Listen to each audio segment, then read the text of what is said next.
when we allow ourselves to really be honest with what breaks our heart and turn towards it in a ritual way, I find that like we remember, like this is in our bones, this is in our DNA. I am always so undone at seeing the courage of humans and being willing to bear witness. Here are the words I hear again and again and again: belonging, gratitude, alive, hope, beauty, nourishment, resilience.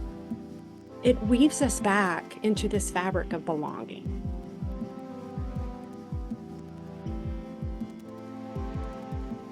I want to say this about grief and rage. They are also, we have to work with them in an embodied way. It cannot just be with our mind.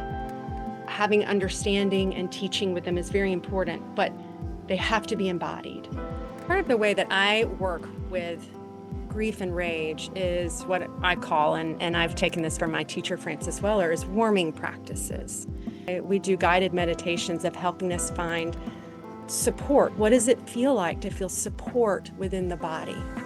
What does it feel like to find safety and support and warmth within the body? Other warming practices that we work with is titrating, working with a thread. We're going to pull in a thread at a time. What wants to be seen today? One thread.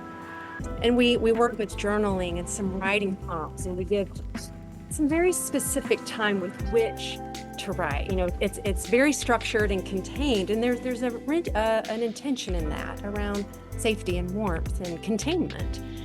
And then we also want to bear witness to it. So that might look like choosing to share.